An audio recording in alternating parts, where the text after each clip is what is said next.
I am a facilitator of fascination and purveyor of positivity.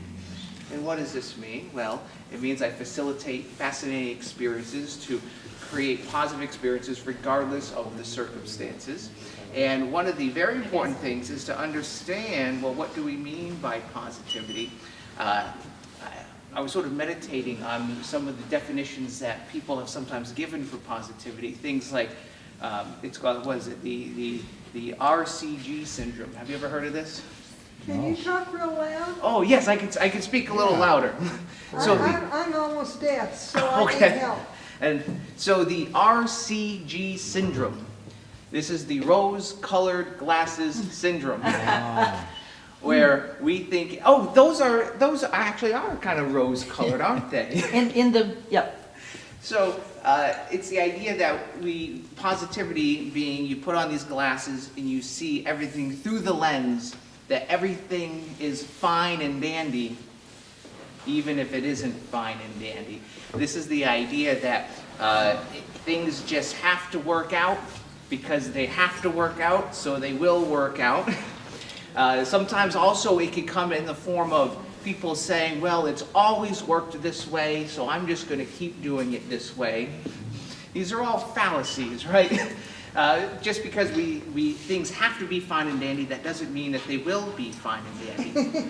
So I propose a new definition of positivity, and I write about it in my book, Are You Positive? Rethinking Positive Thinking. This book has the 8 steps that I've identified for thinking, being, and staying positive. I use the word positive as an acronym that helps it be more meaningful and more memorable for us. And we'll be going over all of these today. But before we do any of that, I have a little story to share with you folks about just how important it is to be clear about what we mean, because what we say, well, it could be interpreted in many different ways. Because if we're not clear about what we mean, that puts us on the spot for potentially creating negative experiences, which is by definition the opposite of what we're trying to do. So here's a little story. I call this the whole story because it uses a card with a hole in it. Oh. Therefore, it's a whole story. Yeah. Now, this story is not to be confused with the whole story, which is called a whole story because it uses a card that doesn't have a hole. Therefore, it is a whole story. So this is where the confusion and potential for negativity can seep in. If we're talking about the whole story, are we talking about the whole story or the whole story?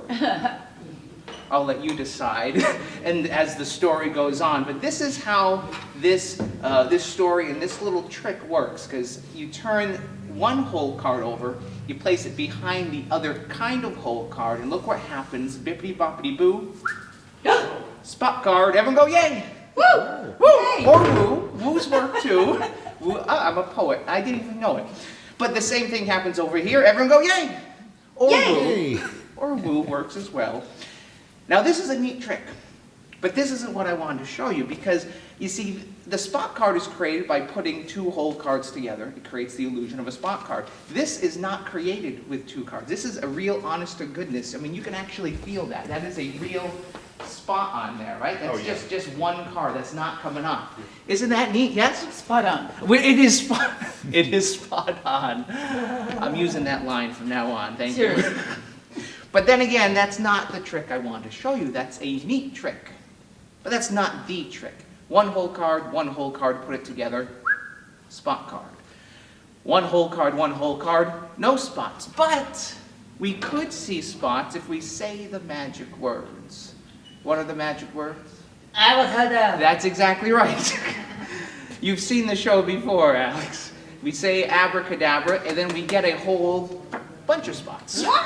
Oh. So now we have a whole bunch of spots over here. We have a whole card that has a spot. We have a whole card and a whole card with a spot.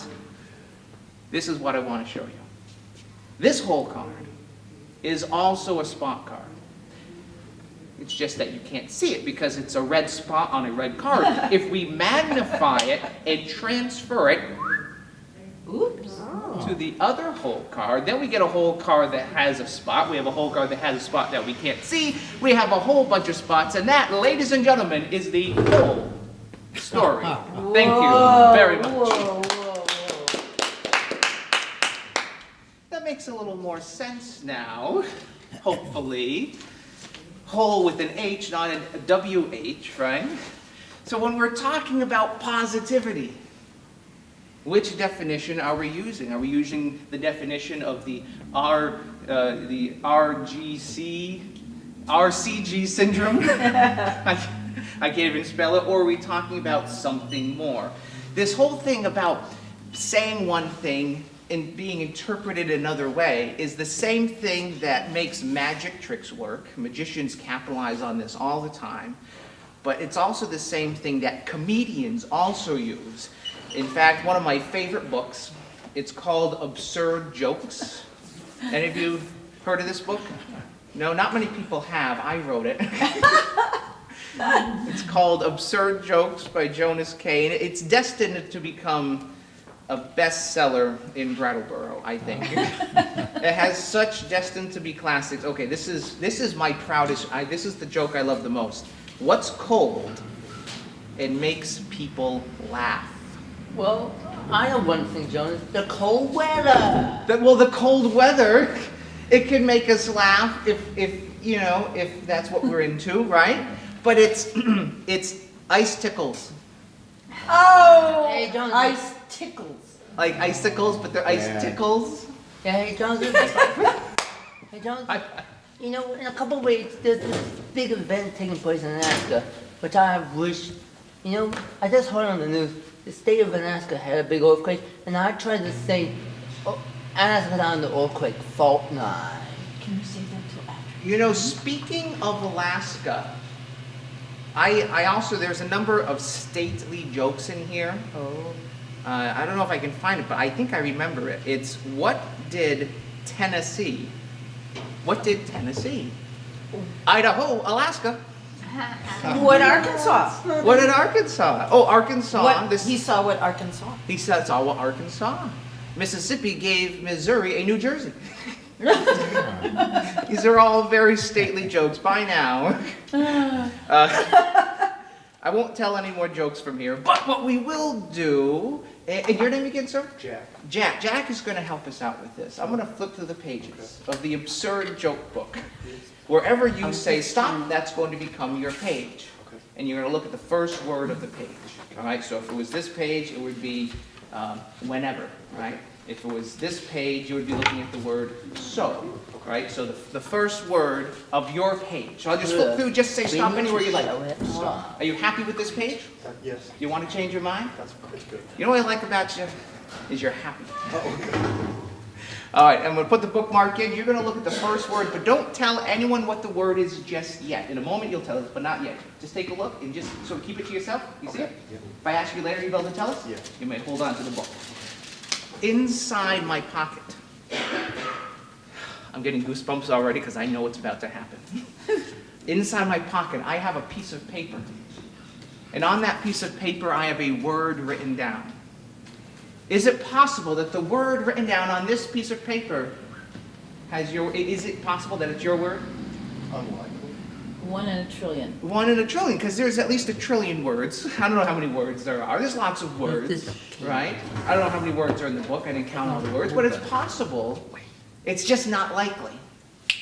But that's what positivity magic is all about. Taking what is apparently impossible and making it become possible. As soon as you say your word, my hand is on the piece of paper. As soon as you say it, I'm going to take the piece of paper out, unfold it, and show everyone. Are you ready? What is your word? Eat. Eat. The word is eat. Let's see. CD. I just passed it. Look, it's a piece of paper that was inside my pocket. And look, there's a word written down. What is that word? Oh, there it is. Yeah. It's eat. Give him a nice big hand. It gets better. Thank you, sir. Thank you, sir. I know you. Now, What I love about this, other than being an absurd joke, is that what I said was completely true. I was not lying. There was a piece of paper inside my pocket with a word written down. Now, of course, we probably thought I meant one piece of paper with one word. But it's the same information, it highlights different pieces of the data to create a different expression of truth. I know you I'm want. getting more goosebumps now. Now, for those of us who did think I meant one piece of paper and one word, in the back of this book, I have a very special piece of paper. So special, I even put a little picture of me on the one side. It's actually stuck inside the book. What was your word again? Ladies and gentlemen, let's Oh, eat. Yeah. Let's give him a nice big hand. Thank you so much. You may keep the card and the book as a Oh, thank souvenir. you. You're very welcome. Enjoy. Same set of information, a different expression to create a different reality.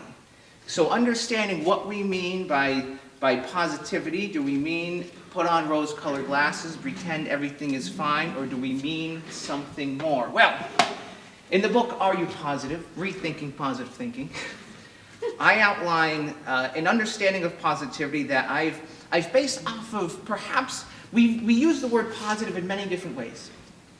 But the way that we're going to be using it is described on page 6 and 7.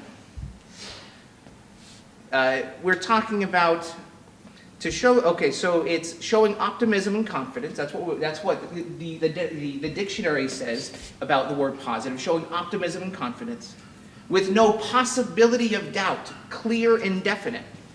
Page 8 it says showing pleasing progress, gain, or improvement, and dealing only with matters of fact, experience, not speculative or theoretical. So does that sound like rose-colored glasses? With that understanding of what the dictionary says. Jonas, I do know what that word stands for. What does it stand for? Well, when I see a train streak by, I think of the history of the United States in our railroads. So I'm trying to bring this old experience back for the new generation to exhibit. And there's one piece of history which I'm trying to dispose of.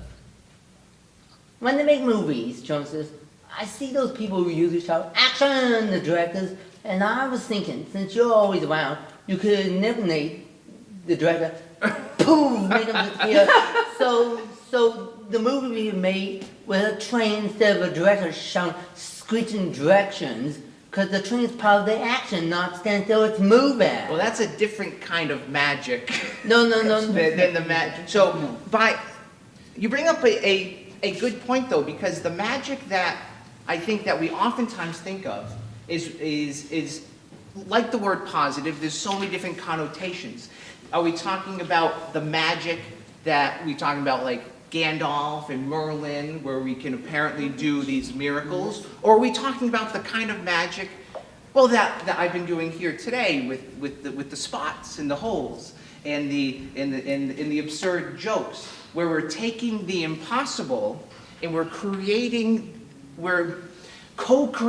with reality. That's positivity. We're co-creating with reality, not ignoring reality. We're not ignoring the directors, we're not ignoring the action, but we're working with it to facilitate positive experiences. So you bring up a good point, because when we say words like, I'm positive, do we mean we're not too sure? Yeah, that's what I mean, Jonas. Because I'm not so sure of our government. So so in that case, you're not positive. I'm trying to get the government to loosen up just a wee little bit, so we don't have to pay all those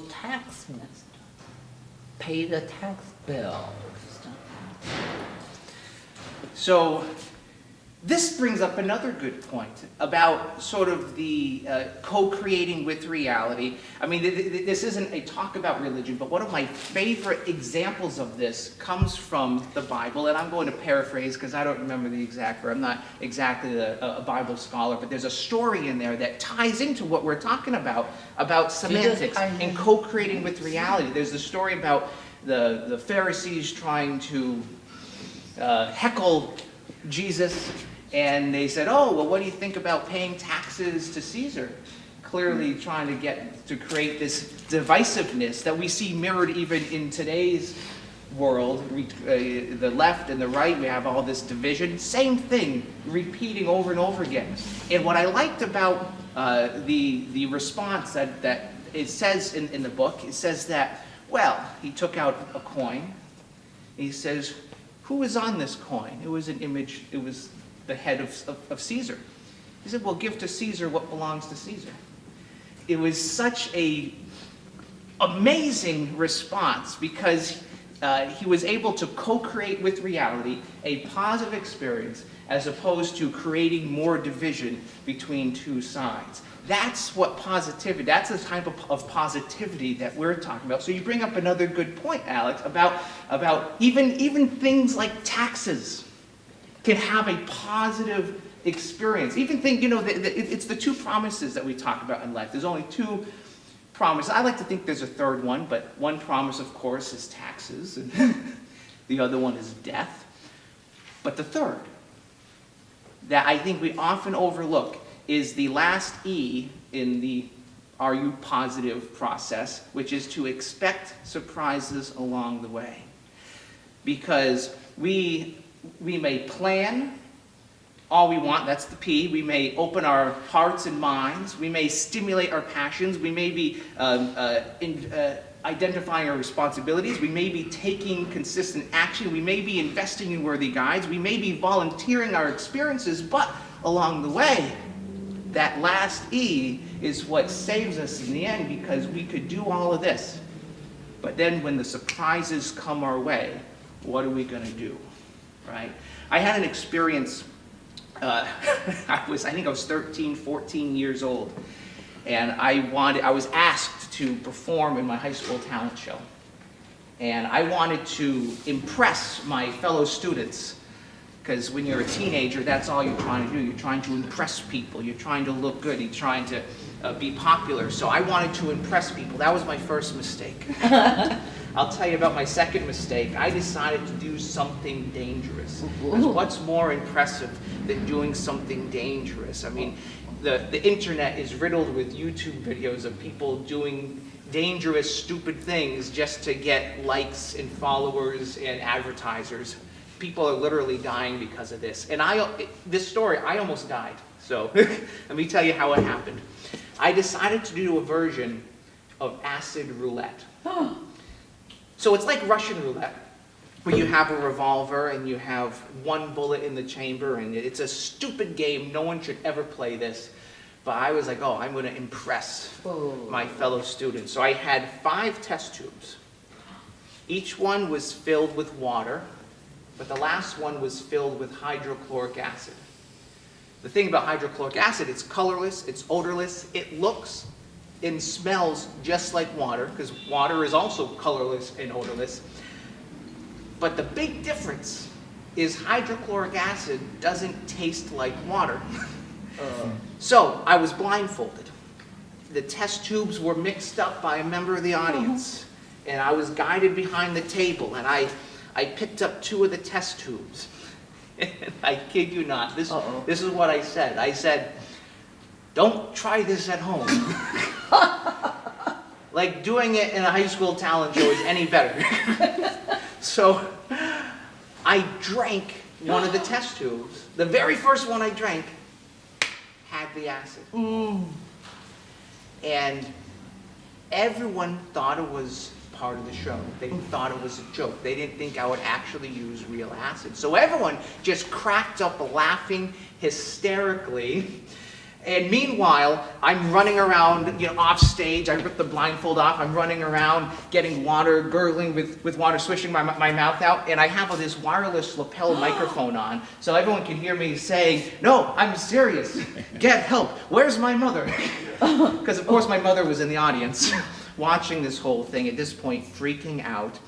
So my mother gets me into the car, and I'm sitting in the passenger seat, and I'm literally hanging out of the passenger window spitting because I can't even swallow my own saliva because it destroyed my esophagus. So I'm hanging out the window spitting, and even despite this, I had the presence of mind to turn to my mother in the middle of this horrible situation, and I said, "We must never speak of this." We must never. Speak of this. Because I was already embarrassed for my future self. So I ended up on a feeding tube because I couldn't eat solid food. So I was on a feeding tube for a month. It damaged my esophagus so much I couldn't eat solid food, which was just as well because I couldn't actually taste anything because it ate away the taste buds on my tongue. Thankfully, they grow back. But I tell you this whole story because even in the depths of this negative experience, there is something positive that we could look at to this. Sort of the idea of the silver lining. And the opportunity in this horrible situation is I now know that hydrochloric acid can whiten your teeth. It's the secret to a great smile. I don't recommend it though, Alex. Please don't ever try this at home or anywhere else. Now, I tell you this story, one, because of that ridiculous humor at the end, that it whitens your... Who would want to trade off your near death just to look good? I mean, people do that, I suppose, with plastic surgery all the time, those sort of things. But I also tell you this because leading up to that performance, I was positive, and I use the word positive in the lowercase p sense, not in this sense of the 8-step. This positive in the sense of it just had to work. It just had to work. It was leading up to the big day, and in my rehearsals I didn't actually use real hydrochloric acid. Why bother practicing something that you can only afford to fail once? So I didn't use real acid, I used seltzer. And in rehearsals, it worked most of the time. But sometimes I still drank the seltzer by mistake. But I was like, okay, I'm just going to put on a positive attitude. It's going to be fine because it has to be fine. That was the third mistake. The first mistake was trying to impress people. The second mistake was deciding to do it at all. But the third mistake was my positive attitude that ignored reality. The definition that we just talked about, the dictionary's definition, dealing only with matters of fact and experience, not speculative or theoretical, showing pleasing progress, gain, or improvement. By adding the word forming ity, the I-T-Y, what we can refer to as positivity, is the quality of being confident and optimistic, demonstrating pleasing progress as a matter of fact and experience. So it's those two things working together. It's not just, being confident and optimistic just for the sake of being confident and optimistic, but what's backing it up as well.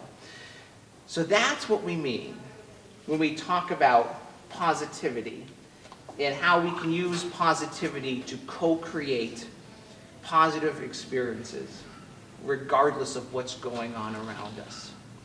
Does anyone have their own examples of maybe a positive attitude not working out and maybe causing more problems that you might wish to share? Jack, do you have any? Oh, you can't think of any? No? I don't say one dumpster. What's that? Well, in my family business, there's the trucks, and they keep saying Mac, and I want to change the name to a name which will echo the company the trucks were originally built with. I want to change it back to I am with the familiar once upon a time. Peterbilt. Oh, so they changed their name over time. What do you think the reason was that they changed their name over time? They wanted to discuss Peterbilt as Mack truck, and I think Peterbilt was a great name. And Jonas, I feel like if you were around, you could change all that, and like put the word Peterbilt back on every tractor. Well, again, that's a different type of magic, I think. No. Well, I mean, you could flip the word around so to say Peterbilt instead of Mack truck. I understand.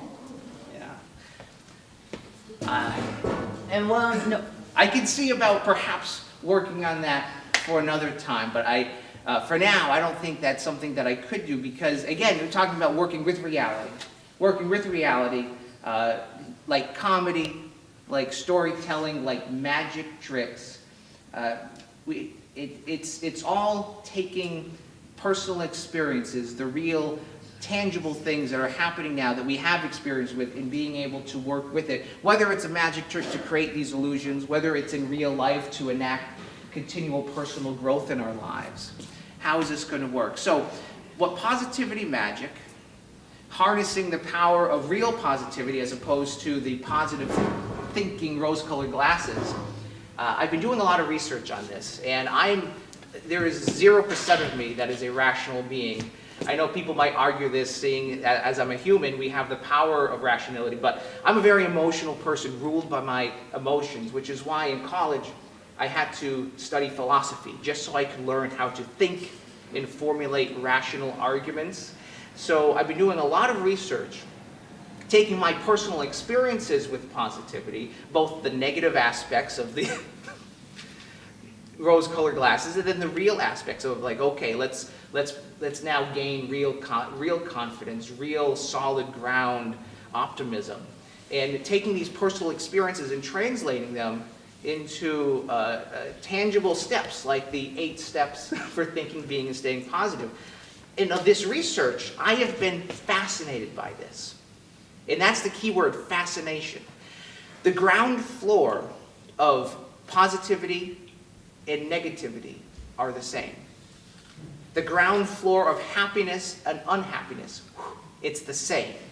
The ground floor is an opportunity. What the ground floor is acceptance.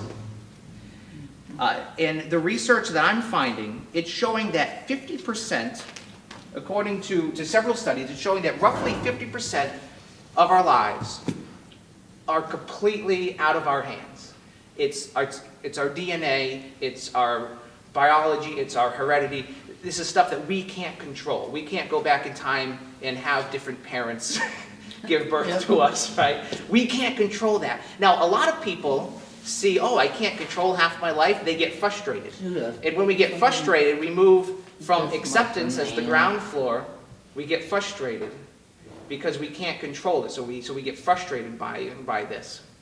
But other folks choose to be fascinated by this, and when we're fascinated, we're curious. We're asking questions. We're working with reality as opposed to sort of using it as an excuse to give up. Instead of giving up, we're building ourselves up. So the key word is fascination. So I am fascinated by this research that I'm finding that 50% of our lives, not up to us. The fascination part, thank goodness, I have so many other things to worry about. I don't have to worry about all that. I can worry about the things that I can control. We're not talking about things we can't control. We're focusing on what we can control. Now, the other 50% that we can control, 10% is made up of our experiences. Now, that said, we can't control the thoughts, the feelings, the words and actions of others. We can't control that. But that makes up part of that 10%. It's our environment. It's where we live. Again, we have some control over where we live, not necessarily where we're born, but are we going to stay there? Are we going to move on? It's the people we hang out with. It's about how we look. You know, thankfully I was born very handsome, so I'm all set. I'm very modest. So I'm handsome, and I'm number 1 at being modest. No one can beat me at how modest I am. This is true. I am number 1. You can't possibly beat me at modesty. Thank you for getting my joke. So it's also how much money you make. So all of these things, this is the 10% of that also buys into our happiness or positivity or negativity. The other 40%, this is a big chunk. The other 40%, this is a game changer. So 50% are heredity, our DNA. 10% are experiences, the things that happen to us, our environments. The other 40%, according to science, and if you're interested in the actual research, please come up and get my email, my business card. I'll be happy to send you all these white papers and research on this. But they say that the other 40% is our choices. We can't control everything. Do we choose to be frustrated and give up, or fascinated and build ourselves up? Now, it sounds like a simple choice, because it is. But I know people who it destroys their life if they get a stubbed toe. I know it ruins my morning. But then I know people that when you sit down with them and you hear their story and you listen to them, you're like, I'm surprised you're even out of bed. Because everyone has a reason to suffer. Everyone has a reason to complain. But we don't have to. We really don't have to. 50% of our life we can't even control. 10%, it's what happens to us. The other 40% is what we choose to do with it. This is a real, real game changer. This is why I'm even telling you this. I just learned something. I need to look more into this, but according to my most recent findings in the research that I've been doing, scientists have identified that what we would call positive thinking, like actual positive thinking as opposed to ignoring reality, but actual positive thinking, fascination is another word. By staying fascinated, by staying positive, it changes your DNA. Now, when I read this, I was dumbfounded. We say, whoa, we're born with DNA. Are we mutants? Is it mutating us? This sounds like science fiction. That's crazy. But this is what it works. It's not changing the actual code. I mean, our DNA, it's all the same data. It's the same information. Like we were talking about with the dictionary earlier and the piece of paper in my pocket with the one word. That's the same information, but it's a different expression of it. In that positive thinking, positive action, taking positive steps as opposed to being frustrated and giving up, what it does is it changes what is highlighted in our DNA. So positivity practice, like having a purpose in life, having a sense of purpose, having a sense that our lives mean something, which for a lot of people that means helping other people, whether it's if you have kids, maybe your sense of purpose is raising good kids. Maybe if you don't have kids, maybe it's working for a charity of some kind. Having a sense of purpose, whatever it is, that's just one example that can literally alter our DNA. And it has to do with inflammation. And again, I have to do more research on this. But what that's going to do is have positive impacts on our health and our opportunities for longevity in life, which if we have a positive sense of purpose, well, that's going to make our whole lives better. Not only our own lives, but the people that we affect in our lives. So literally, what we're talking about can change our DNA. Again, I have to do more research on this, but I am fascinated by the implications that our choices, 40% of our life that we can't control is our choices, and that we can literally change our lives by changing our very DNA. What do you think about this? This blows my mind. What do you think? Well, what I think is, what I think blow a mind is I'm trying to get the government to blow like a cap on a soda bottle. What does that mean? What do you mean? It stay tight and not can move. Oh, okay, so this brings up another good point. So part of this book, Are You Positive? Rethinking Positive Thinking, the 8 steps for thinking, being, and staying positive. The first P is plan, play, and pursue, which is basically, it's the idea, plan like you're going to live forever, but don't forget to play like you're going to die tomorrow. It's this idea of balance. Any extreme is going to cause negativity to seep into our lives. I heard it put best. I went to a meditation retreat last weekend. It was a wonderful experience because it really forces you to slow down and really reflect on what really matters. And they were talking about, they had us make two lists. They had a list of all the things that we need to survive, and then the other list of all the things that we want. So these are things we need in order to live. These are things that we need in order to make life worthwhile, to make life meaningful. And my list for my needs was considerably smaller than the list of wants, because I had things like coffee and my cat and sandwiches. These are things that I wanted, but I knew they weren't necessary for a life. But even the things that I thought were necessary, I had to cross off a bunch of them because, well, you don't actually need shelter to live. You might not be able to live very well, but you'll still live. You don't need shelter. You don't need clothes. Yeah, it'll help you. It'll help protect your body, but you might die sooner. But you can live without clothes. So we're crossing out all these different things that even I thought I needed, putting on this new perspective, right? Their idea, which rocked my world, was to have your needs and your wants in balance. Whereas if there's 4 core things that you need in order to live, well, choose 4 things in the want list.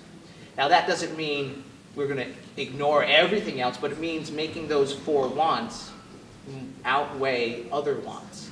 So having 4 absolute needs, things you absolutely need in life, and make sure you have those, and then balance it out by what are these core 4 wants. And in that way, instead of being extreme, you're able to balance yourself out.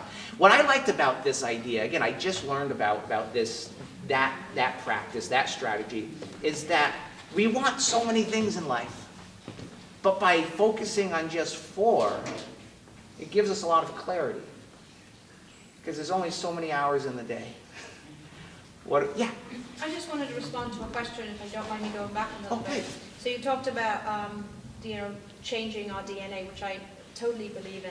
And there are more and more studies coming out how that sometimes, particularly in generations of dysfunction, how one person who is willing to look at things differently can change that whole dynamic, so then that gets passed down to the next generations. An example is growing up in a home where it was made very clear to me that don't check out your ancestry. We were nothing. We were all servants. We were all nobodies.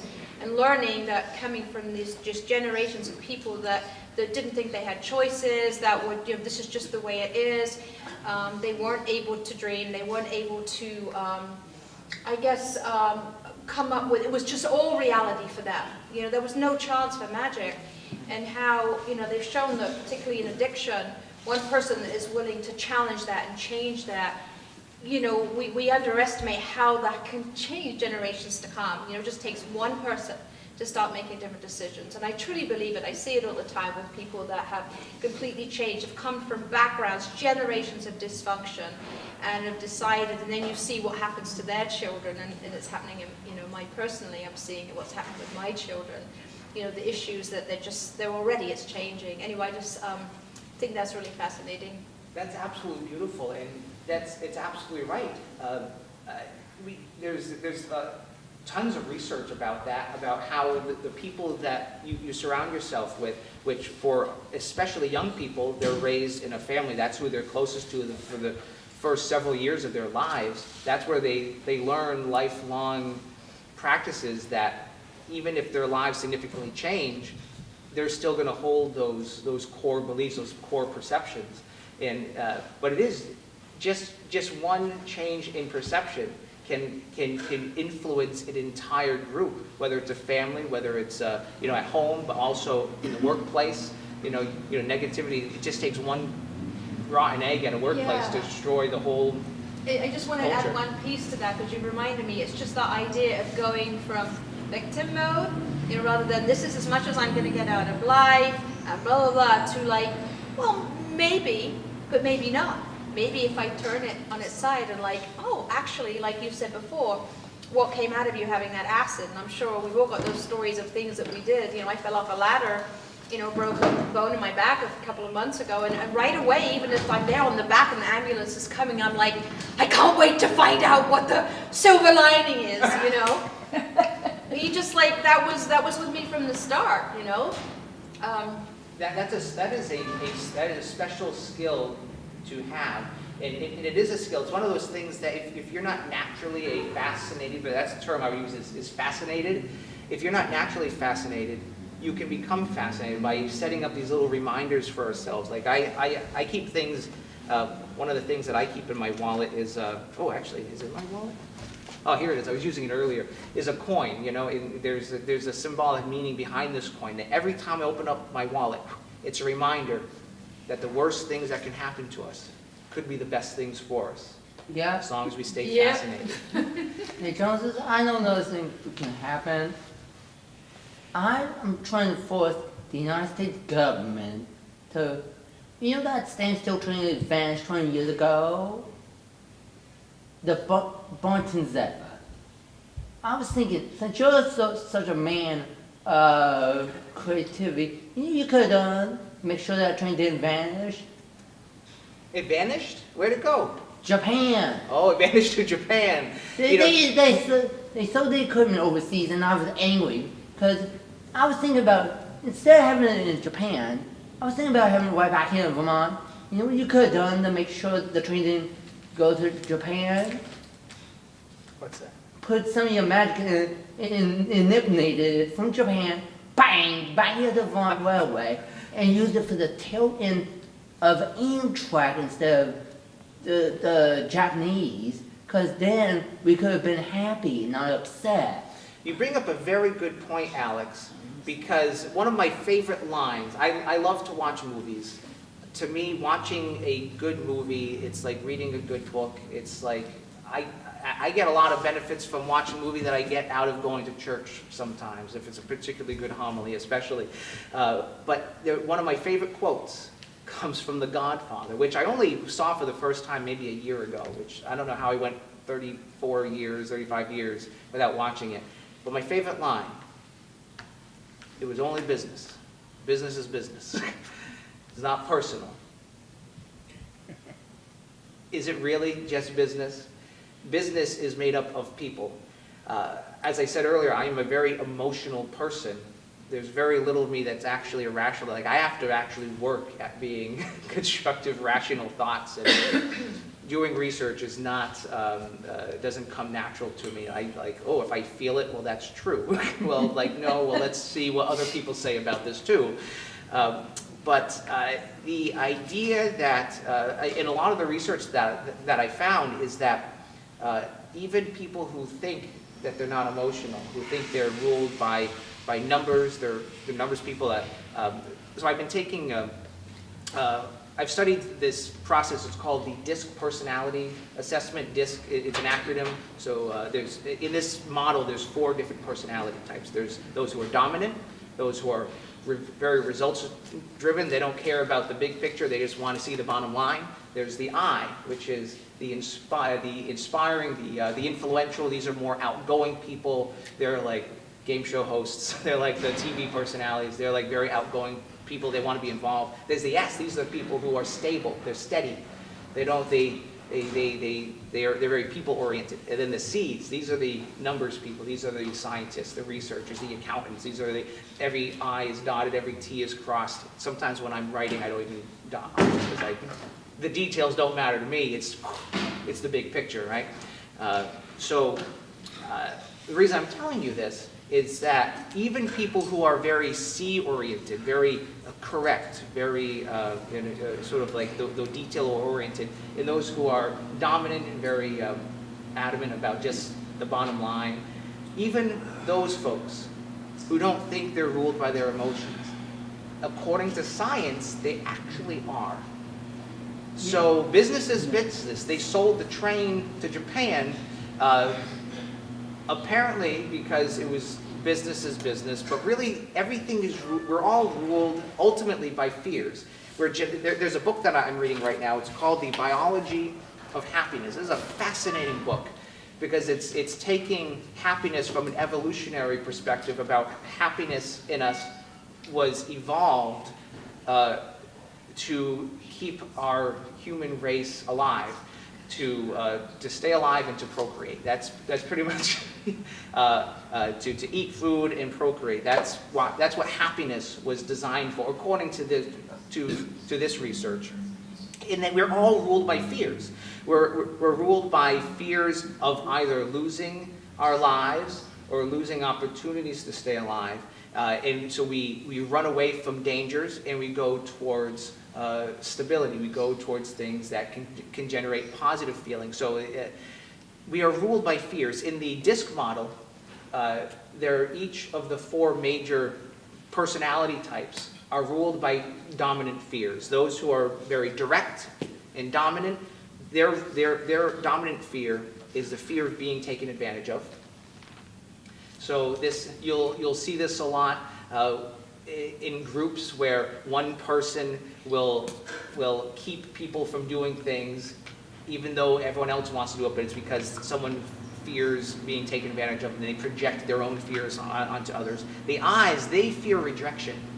They don't want to be rejected. So everything that they do is going to be, all the decisions that they're going to make are going to be ruled by that fear. The S's, these are the people who fear change. They don't want things to change. Things have always been this way. If things change, it's going to rock their world. So they're going to try and keep things the way they are. According to their research, most people, like 60% of the population, are S's. I'm one of them, according to the assessment. And then there's also the C's, and these ones fear criticism.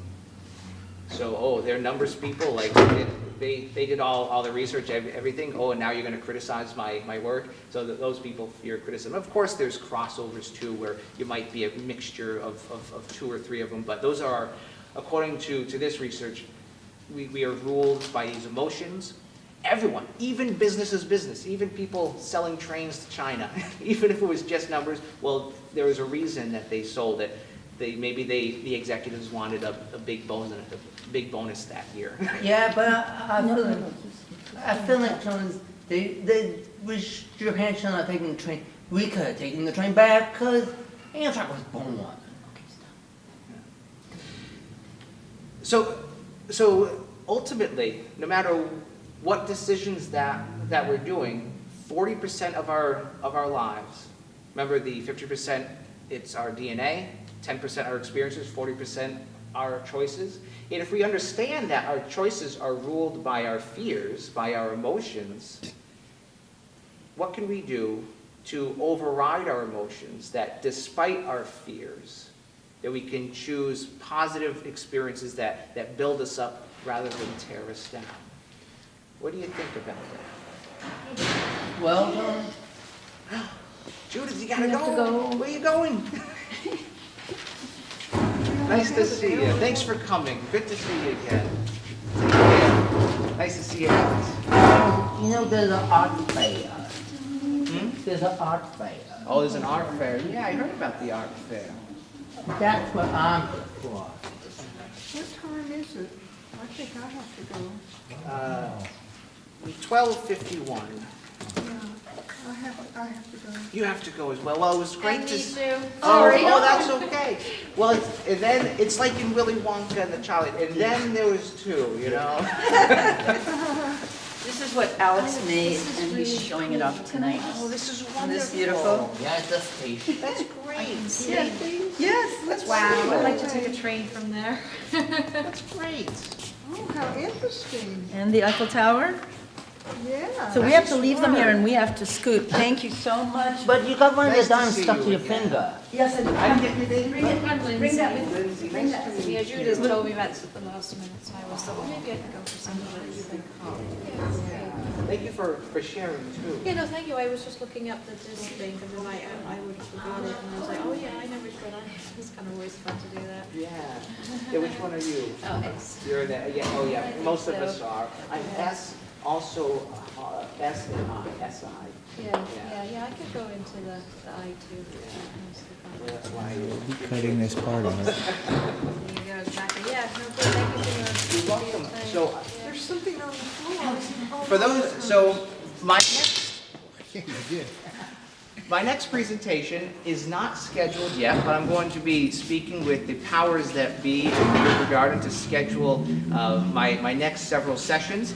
I suspect it will probably be, in 2019, I'm hoping to do the second Fridays of the month, but perhaps we'll keep it at the first Fridays. We'll see what happens.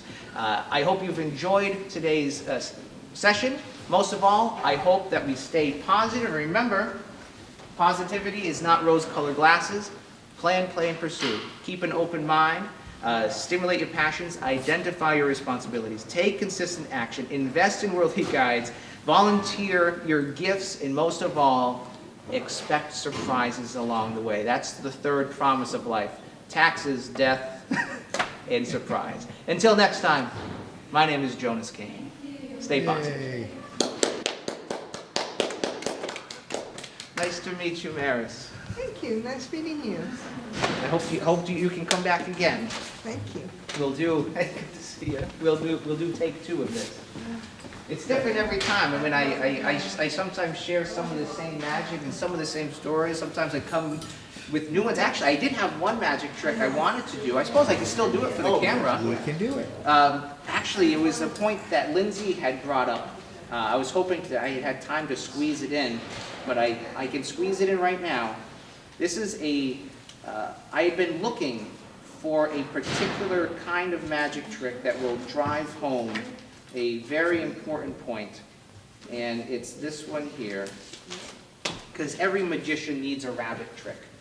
And this is my rabbit trick. Yeah. I have 4 rabbits, so I'll show you this rabbit in a moment.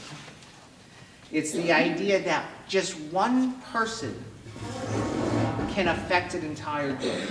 Now, in this case, these rabbits, they're all happy rabbits. But they're all happy. What would happen if we took out one of the happy rabbits, put that rabbit away, and we put in the other rabbit? This is this is the sad rabbit. We could also call this the grumpy rabbit, the negative rabbit, the negative Nancy, the negative Ned. Well, one person, even though it's just one person, whether it's in a family or in the workplace, it can have a negative effect, bringing down the morale of the entire group.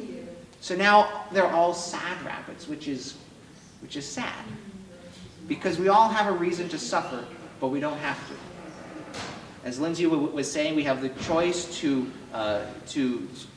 look at the more positive side of things, to stay fascinated, to stay curious, to ask questions. And when we do that, instead of giving up, well, instead we build ourselves up so that we can facilitate fascinating experiences, not just for ourselves, but for all the people around us as well, so we can all be happy rabbits. All right. Yeah. So that's my new favorite magic trick, because it does drive home that point. It just takes one person to create negative experiences, to bring everyone down. Whether it's in a family, there's that one person in a family that can drag us down. It's usually around Thanksgiving, especially talking about politics. That's a big one. Or it's in the workplace where people it's just one person who's just always complaining, whether it's like, oh, the drive-in today was terrible. Actually, I talk a lot about this in this book, in the section. I wrote this whole book in the course of like 2 or 3 months. And I got to the end and I realized I forgot something. Because I got to the last step, in positive. I finished the E. But then I realized, but what about dealing with negative people? It's one thing to be positive when you're with yourself, but how do you stay positive when there's that one person at work, or that one person at home, or that one friend of yours? So I wrote a whole chapter on staying positive while dealing with negative people. And to do this, I did a lot of research, and I came up with a list of, how many? 20. A list of 20 different ways that negativity can be expressed. Now, in some cases, I combined some, because some of these were very similar. In other cases, I took one expression of negativity and I split up because there were sort of 2 ways to do it. And I in this list, I didn't put any priority or try to list them in order of importance. So I just listed them in alphabetical order. But what was amazing about writing this list was that I realized, Mr. Positivity here, I'm a very negative person. And I didn't even know, because as I was writing this list, I realized, oh, I've done that. Oh, in certain areas, that's what I do. So I'm going to list these off quickly, then I'm going to show you a technique for overcoming this. The arrogant, the people who have a false sense of confidence that masks their insecurities. The blamer, for everything that doesn't work out, it was someone else's fault. 3, the complainer, nothing is ever good enough for them. The controller, it's their way or the highway. And if you don't like it, then get out of the way. The critic, by putting the focus on everyone else's faults, they can hide their own. The gossiper, to feel better about themselves, these people feed off the mistakes and misfortunes of others, whether real or imagined. The jealous, they take no joy in the success of others and often feel like they themselves are more deserving. The judge, these people make no effort to understand the true intentions of others and are quick to judge. The liar, these people have no qualms about being deceitful so long as it makes them look good and keeps them out of trouble. The naysayer, whenever they find a window of opportunity opened, they quickly draw the curtains. The plagiarizer, for everything that works out well, they take credit for it. The projectionist, these people project their thoughts and emotions onto others. We talked a little bit about that earlier. The sensitive, these people are impossible to encourage, for every word is perceived as negative criticism. The self-absorbed, these people are painfully unaware of the needs and feelings of others, maintaining a detached distance from others emotionally. The spotlighter, these people crave to be at the center of attention and always find a way to make everything about them. As a magician, I suffer from this. The temperamental, these people lack control of their emotions. The twisted, these people take joy in the misery of others. The user, these people will treat you like a friend, but they will use you for their hidden agenda. The victim, life is out to get them, and they want others to feel sorry for them. That was me for a number of years. I'm trying not to be that way. The worrier, if something can go wrong, whether real or imagined, then they obsess over it until the threat is removed. I am so negative, I didn't even know. And I'm sure as I listed that, probably you've recognized, oh, that's so-and-so at work, or that's so-and-so at home, or oh, that's my friend, or like, oh, I'm guilty of that. Negativity can be expressed in so many different ways, even for ourselves, even if we have the best intentions. But really, it goes back to the 40% of our lives that we can control. We can't control the feelings, thoughts, and emotions of others, but we can control how we respond to them. There's a technique or a model called the Batari box. I did a bunch of research on this. No one knows where the name came from. No one knows where this model came from. I just ascribe it to a universal truth in public domain since the beginning of time. But it's the idea that my attitude affects my behavior. My behavior then affects your behavior and your attitude as well. So if as an example, if you're driving to work in the morning, just as an example, and someone cuts you off, that might put you in a bad mood. And then when you get to work, you start complaining to people at work about the drive-in, and then you get an email from a customer or client, and they're not doing what you want to do. You lash out at your boss. Well, that's going to make other people complain and lash out. So just one little instance. We had a very simple choice when that person cut us off. Be frustrated and give up, or be fascinated and think, perhaps as an alternative to frustration, be like, oh, I wonder why they're in a hurry. And maybe they're in a hurry because they just got the news that the love of their life just died or is in the hospital and they're rushing to the hospital. Maybe it's an off-duty police officer who just got called in and they don't have the lights on. Whatever the case may be, we can choose to be frustrated by it or fascinated by it. It doesn't have to ruin our day. We can stay positive.